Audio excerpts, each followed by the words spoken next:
تو بیعت کرائی امیر المومنین کی، ہر ایک سے بیعت کرائی رسول اللہ نے، 3 دن تک کسی کو نہیں جانے دیا۔ اب ظاہر سی بات ہے پیغمبر نے اپنے خطبہ غدیر میں یہ بھی کہا تھا کہ یہ وہ پیغام ہے جو میں بیان کر رہا ہوں، من کنت مولا فہذا علی مولا، جسے ہر کسی کی ذمہ داری ہے کہ دوسرے تک پہنچائے، اور یہی زمانہ نہیں، قیامت تک آنے والے ہر انسان کی ذمہ داری ہے کہ اس پیغام کو دوسروں تک پہنچائے۔ یہ جو ہم آج ذکر غدیر کر رہے ہیں یہ پیغمبر کے اسی حکم کے نتیجے میں ہے۔ آج ہم اعلان ولایت کو دہرا رہے ہیں، پیغام غدیر کو بیان کر رہے ہیں لوگوں کے سامنے۔ تو غدیر وہ جگہ ہے جہاں رسول اللہ نے امیر المومنین کی ولایت کا اعلان بھی کیا اور اپنی زندگی میں اپنا جانشین اور خلیفہ بنا کر لوگوں سے علی کے ہاتھ پر بیعت بھی لی، اعلان بھی کیا۔ ہمارے یہاں بعض لوگ یہ کہتے ہیں غدیر میں ولایت کا اعلان ہوا، غدیر میں ولایت کا اعلان ہوا۔ عزیزوں، غدیر اس لیے بڑی نہیں ہے کہ وہاں صرف اعلان کیا۔ اگر بات بس اعلان کی ہوتی کہ اعلان کر دیا علی کی ولایت کا، تو پھر اعلان تو رسول اللہ ابتدائے بعثت سے کرتے آ رہے تھے۔ غدیر اور ذوالشیرہ میں پھر فرق کیا ہے؟ مسلمانوں کو اتنی عداوت ذوالشیرہ سے نہیں ہے جتنی دشمنی غدیر سے ہے۔ تو یہ دشمنی اس لیے نہیں ہے کہ بس اعلان کیا گیا تھا، چونکہ اعلان تو رسول شروع سے کر رہے تھے۔ ذوالشیرہ میں اعلان کیا، یوم خیبر اعلان کیا، خندق کے دن اعلان کیا، جس دن حدیث منزلت ارشاد فرمائی اس دن اعلان کیا، کہا اے علی تجھ سے میری نسبت ویسی ہی ہے جیسی موسیٰ سے ہارون کو حاصل تھی، الا انہ لا نبی بعدی، بس فرق یہ ہے کہ موسیٰ کے بعد اور نبی آنے تھے، میرے بعد کوئی نبی نہیں آئے گا۔ کیا نہ کیا؟ تو علی کی ولایت کا اعلان تو رسول اللہ زندگی بھر کرتے آئے تھے۔ تو اگر غدیر کو بس اعلان کی جگہ مانا جائے تو کوئی فرق نہیں پڑتا، مگر غدیر اس لیے بڑی ہے کہ یہاں اعلان بھی کیا اور اپنی جگہ پر علی کو خلیفہ بنا کر بیعت لی ایک ایک سے۔ غدیر میں علی کے ہاتھوں پر بیعت کی تھی 1.25 لاکھ حاجیوں نے، حاکم کے عنوان سے، مولا کے عنوان سے، خلیفہ پیغمبر کے عنوان سے۔ ایک بات اپنے جوانوں کے لیے کہوں، ہم جب امیر المومنین کی ولایت کی گواہی دیتے ہیں تو ایک عجیب بات ہے، ایک وہ بات ہے جو سب سے الگ کہتے ہیں۔ عام طور سے اگر ہمارے بچے سے، جوان سے کوئی یہ سوال پوچھ لے تو اس سوال کا جواب تب تک نہیں دے سکتا ہمارا بچہ جب تک کہ غدیر کے واقعے کو اچھی طرح نہ سمجھ لے۔ اور وہ اعتراض کیا ہے؟ دیکھیے میں بات کہتا ہوں آپ سے، امت اسلام میں 90% مسلمان امیر المومنین اور اہل بیت کا احترام کرتے ہیں۔ سب کو ایک لاٹھی سے نہیں ہانکا جا سکتا۔ 90% مسلمان امیر المومنین کو اور اہل بیت کو مانتے ہیں، ان کی تعظیم کرتے ہیں، ان کی فضیلتیں پڑھتے ہیں، اقرار کرتے ہیں فضائل کا۔ تو ان میں اور ہم میں فرق کیا ہے؟ ذرا سا اس فرق کی طرف ذہنوں کو متوجہ کر دوں۔ اب دیکھیں، محرم ہو یا رمضان، ہمارے پڑوس کے ملک پاکستان میں ٹیلی ویژن پہ جو ڈیبیٹ ہوتی ہیں، جو علماء، مفتی، مولانا، بڑے بڑے صاحب نظر لوگ وہاں جمع ہوتے ہیں، تو وہ اہل بیت کے فضائل بیان کرتے ہیں، امیر المومنین کے فضائل بیان کرتے ہیں، آپ سنتے ہیں۔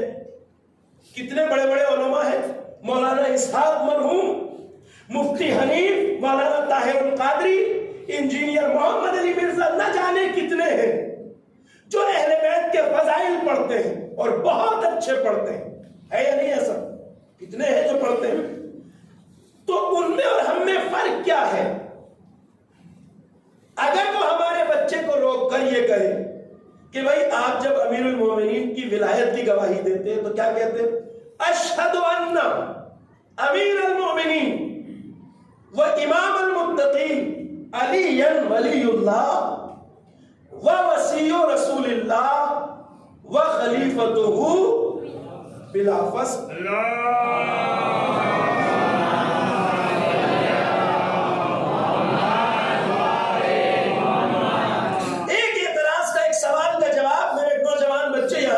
اس مجلس سے لے کے جائے. اب 90% مسلمان اہل بیت کو مانتے ہیں. بہت کم ہے وہ نحس لوگوں کی تعداد ناسبیوں کی جو اہل بیت سے عداوت رکھتے ہیں اور ان کا حساب امت سے جدا ہے. اب یہ 90% مسلمانوں میں سے کوئی ہم سے یہ کہے کہ بھائی امیر المومنین کے بارے میں جو تم کہتے ہو وہی تو ہم بھی کہتے ہیں, مگر فرق کہاں پر ہے؟ فرق ہے وَخَلِيفَتُهُ بِلَا فَصْلٍ. اگر ان سے پوچھا جائے اور وہ یہ کہیں آپ نے کہا اشہدو ان علی ولی اللہ, وہ کہیں گے ہم بھی علی کو ولی اللہ مانتے ہیں, اور ایسا ویسا ولی نہیں. جتنے ولیوں کے مزار پہ ہم سر جھکاتے ہیں وہ سارے ولی بھی اپنا مولا علی کو مانتے ہیں, ہے یا نہیں؟ بھائی خواجہ اجمیری ہو, نظام الدین اولیاء ہو, جتنے بھی ولی ہیں دنیا میں وہ سب مولا علی کو اپنا آقا و مولا مانتے ہیں. تو وہ کہیں گے کہ صاحب آپ علی کو کہتے ہیں اشہد ان علی ولی اللہ, تو ہم بھی مانتے ہیں ولی اللہ. وہ وصی رسول اللہ, آپ کہتے ہیں رسول اللہ کے وصی ہے نائب, ہم بھی مانتے ہیں. وہ امام المتقین, کہا امام المتقین بھی مانتے ہیں. وہ خلیفتہ, کہ ہم خلیفہ بھی مانتے ہیں رسول اللہ کو. سب کچھ تو مانتے ہیں, فرق کہاں پہ ہے؟ فرق ہے وَخَلِيفَتُهُ بِلَا فَصْلٍ. ہم علی کو خلیفہ مانتے ہیں بلا فصل, وہ خلیفہ مانتے ہیں تیسرے نمبر کے بعد. توجہ فرمائے, وہ فاصلے سے خلیفہ مانتے ہیں, ہم بلا فصل مانتے ہیں. وہ کہیں اگر کہ آپ کے پاس کیا دلیل ہے خلیفہ بلا فصل ہونے کی, سمجھ رہے؟ فرق یہی پر ہے وَخَلِيفَتُهُ بِلَا فَصْلٍ میں.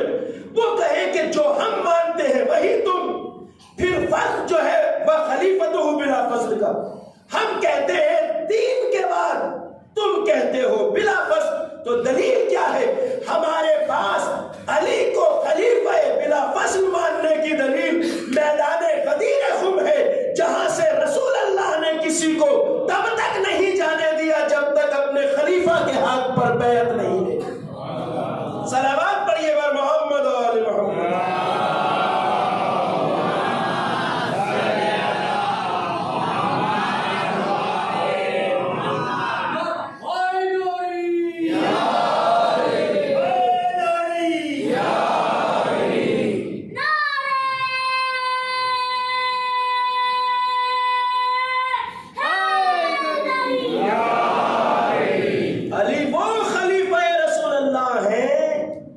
جنہیں اپنی زندگی میں رسول نے اپنی جگہ منصب خلافت پر فائز کیا اور ایک ایک مسلمان سے علی کے ہاتھ پر بیعت کی, کسی کو جانے نہیں دیا.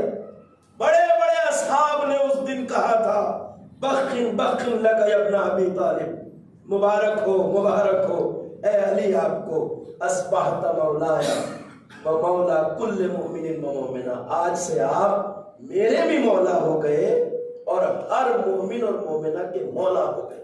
یہ جنہوں نے کہا تھا علی سے, انہی نے علی کے ساتھ بغاوت کی. قدیر کے کتنے دن بعد پیغمبر اس دنیا سے گزر گئے, تھوڑا سا عرصہ, شاید 70 دن پورے نہیں ہوئے تھے. اتنی کم مدت میں 1.25 لاکھ. آج ہمارے یہاں ایک چھوٹا سا سیمینار کانفرنس کوئی پروگرام ہوتا ہے, اسے لوگ سالوں یاد رکھتے ہیں. اس میں جو باتیں کی گئی ہو وہ لوگوں کو برسوں یاد رہتی ہیں. امت کو 70 دن میں یہ یاد نہیں رہا کہ جہاں 1.25 لاکھ حاجی 3 دن تک روکے گئے, وہاں پیغمبر نے امت سے کیا کہا تھا. یہ علی کی عداوت کے نتیجے میں غدیر کو بھلایا گیا, علی سے بغض کے نتیجے میں غدیر کو بھلایا گیا, وگرنہ علی وہ خلیفہ رسول اللہ ہے جو بلا فاصلہ رسول کے خلیفہ, جن کے ہاتھوں پر بیعت لی گئی. 1.25 لاکھ حاجیوں نے علی کے ہاتھ پر بیعت کی, اور بیعت اس کی جاتی ہے جو حاکم ہوتا ہے، بیعت اس کی جاتی ہے جو خلیفہ ہوتا ہے، بیعت اس کی جاتی ہے جو مولا ہوتا ہے۔ بیعت کرائی پیغمبر نے سب سے علی کے ہاتھوں پر، کسی کو جانے نہیں دیا، کہا جا کے ہر کسی کو پیغام پہنچانا۔ یہ وہ پیغام تھا جو رسول اللہ نے پوری امت تک پہنچایا۔ میدان غدیر، اس غدیر خم کے میدان سے رسول اللہ نے 1.25 لاکھ حاجیوں کے سامنے جو اعلان رسول اللہ نے کیا، اسے امت نے بغض علی میں بھلا دیا۔ رسول اللہ نے تاکید کی تھی، بتایا تھا یہ میرا بھائی علی، ہاتھ اٹھا کے اعلان کیا تھا 1.25 لاکھ حاجیوں کے بجے۔ علی خلیفہ بلا فصل رسول اللہ ہے، اور یہی چیز سمجھنے کی ہے، یہی چیز سمجھنے کی ہے۔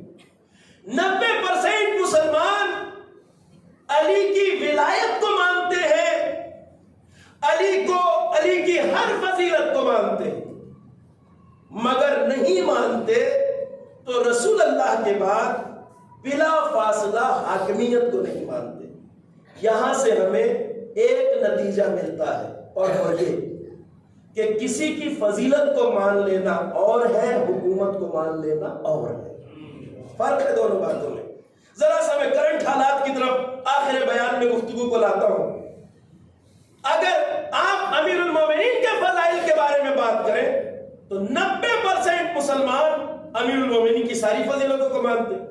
آپ کو باب مدینۃ مانتے ہیں، آپ کو داماد رسول مانتے ہیں، آپ کو شوہر زہرا مانتے ہیں، آپ کو والد حسنین مانتے ہیں، آپ کو فاتح خیبر مانتے ہیں، آپ کو قاتل عنتر مانتے ہیں، آپ کو حدیث منزلت کا مالک مانتے ہیں، آپ کی بے پناہ فضیلتوں کو مانتے ہیں، بیان کرتے ہیں۔ نہیں مانتے تو حاکمیت کو نہیں مانتے بلا فصل۔ اس کا مطلب یہ ہوا کہ کسی کی فضیلت کو ماننا اور ہے، حاکمیت کو ماننا اور ہے۔ حاکمیت کو ماننا آسان نہیں ہے۔ یہی بات میں آج کہوں، ذرا سا اپنے ماحول اور معاشرے کو ایسی فکروں سے بچائے رکھنے کی ضرورت ہے۔ 1400 سال کی تاریخ میں ہمارے اوپر کبھی ایسا زمانہ نہیں آیا کہ جب ہم نے اپنے علماء اور مراجع کا احترام نہ کیا ہو۔ کیا ہے یا نہیں کیا؟ ہر دور میں ہم نے اپنے علماء اور مراجع کا احترام کیا، آج بھی کرتے ہیں اور کرتے رہیں گے، اس لیے کہ نائبان امام ہیں۔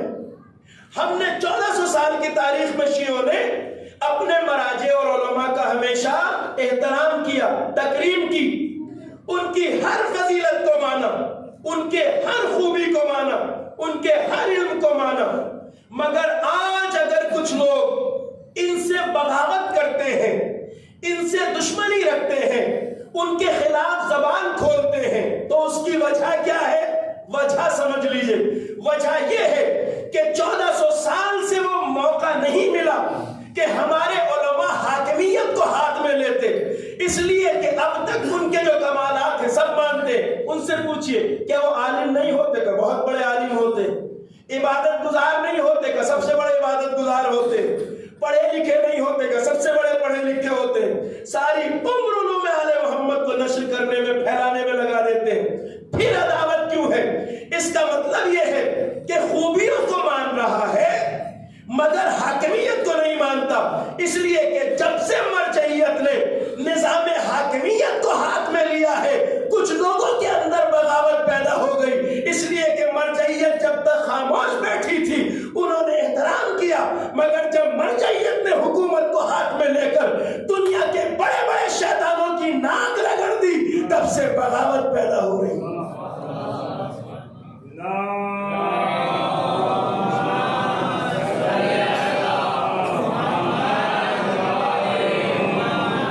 یہ ہمارے علماء اور مراجع کرام ہیں جن کی حاکمیت نے آج دنیا کے شیطانوں کی ناک رگڑ کے رکھ دی ہے، جن کی سربراہی اور ہدایت نے آج ملت شیعہ نہیں پورے عالم اسلام کو عزت کی زندگی عطا کی ہے۔ آج اگر داعش کے ظالمانہ پنجوں سے کربلا محفوظ ہے، نجف محفوظ ہے، قازمین محفوظ ہے، سیریا کا روضہ زینب کبریٰ محفوظ ہے، تو وہ انہی مراجع کی قدرت اور طاقت کی وجہ سے۔ نہ ہوتی تو آج سب کچھ اجڑ گیا ہوتا۔ داعش کسی معمولی آندھی کا نام نہیں تھا، بہت بڑی تعداد میں آئے نہیں تھے، لائے گئے تھے۔ ان کے پیچھے دنیا کی بہت بڑی لابی تھی۔ ہیلری کلنٹن جو اس دور میں امریکہ کی فارن منسٹر تھی، اس نے اپنی کتاب میں اقرار کیا ہے اب آ کر، شیعوں کا سب سے بڑا کمال یہ ہے کہ ہم گہری نظر رکھتے ہیں، جسے دنیا والے بعد میں سمجھتے ہیں اسے ہم پہلے دن سمجھ جاتے ہیں۔ ہم نے پہلے دن کہا تھا کہ داعش والوں کا اسلام سے کوئی تعلق نہیں، یہ اسلامی چہروں کے ساتھ جنہیں اتارا گیا ہے وہ سب اسلام دشمن ہیں۔ ہیلری کلنٹن نے اپنی ایک کتاب میں لکھا ہے جس کا نام ہے دا ہارڈ چوائسز، اس میں وہ کہتی ہے کہ داعش کو بنانے کے لیے میں نے ایز اے وزیر خارجہ دنیا کے 120 ملکوں کا سفر کیا۔ درندوں کو لایا گیا تھا، قاتلوں کو لایا گیا تھا، ظالموں کو لایا گیا تھا، سزائے موت پائے ہوئے مجرم سعودی جیل خانوں سے اس شرط پہ چھوڑے گئے تھے، جو بدکاری کے مرتکب تھے، قتل کے مرتکب تھے، زنا کے مرتکب تھے، جن کو سزائے موت ہونی تھی، انہیں جیل سے یہ کہہ کے چھوڑا گیا تھا کہ ہم تمہاری سزائے موت معاف کرتے ہیں اس شرط پہ کہ تم جا کے داعش کے ساتھ مل جاؤ۔ بڑے بڑے مجرموں کو لایا گیا تھا۔ اگر اس طوفان کو روکا ہے تو وہ نائبان امام کی طاقت نے روکا ہے۔ اگر ان ظالموں کو نیست و نابود کیا ہے تو ہماری مرجعیت کی پاور نے۔ اس کا مطلب یہ ہے کہ فضیلت کو ماننا اور ہے، پاور کو ماننا اور۔ یہی واقعہ کل ہوا تھا۔ ہمیں بیدار رہنا ہے، اپنے سماج اور معاشرے کو بری فکروں سے بچا کے رکھنا ہے، یہ ہماری ذمہ داری ہے۔ عزیزوں، غدیر کو بھلا دیا امت نے، اور غدیر کو بھلانے کے نتیجے میں کربلا ہوئی۔ اگر امت نے علی کی ولایت سے بغاوت نہ کی ہوتی تو اس طرح فرزند رسول حسین کو 3 دن کا پیاسا کربلا میں ذبح نہ کیا جاتا۔ دین کو اگر غلط راستوں پہ نہ ڈالا جاتا، شریعت کو اگر غلط راستوں پہ نہ ڈالا جاتا، اسلام کے نظام حاکمیت گورننس سسٹم سے اگر بغاوت نہ کی جاتی تو پھر یزید جیسے بدکار مسند خلافت پہ نہیں آ سکتے تھے۔ حسین نے نانا کا شہر چھوڑا، وہ شہر جہاں بچپن گزرا تھا، جہاں نانا کو پناہ ملی تھی، وہاں حسین کو پناہ نہ مل سکی۔ مکہ آئے، مکہ سے جب کربلا کی طرف روانہ ہوئے حسین تو روایت کہتی ہے کہ راستے میں ہر کا لشکر ملا، 1000 فوجیوں کے ساتھ ابن زیاد نے حسین کا راستہ روکنے کے لیے ہر کو بھیجا۔ ہر کا لشکر سامنے آیا، کہا یا ابا عبداللہ، آپ کو کہیں بھی جانے دیا جا سکتا ہے مگر کوفے نہیں جانے دیا جائے گا، آپ کو کوفے نہیں جانے دیا جائے گا، آپ اپنا راستہ بدل لیجئے۔ حسین راستہ بدل کے چلتے رہے، یہاں تک کہ ایک سرزمین ایسی آئی جس سرزمین پر حسین کا گھوڑا خود بخود رک گیا۔ عزادارو، آقا نے 2 بار گھوڑے بدلے، 3 بار گھوڑے بدلے، مگر کوئی گھوڑا آگے نہیں بڑھ رہا تھا۔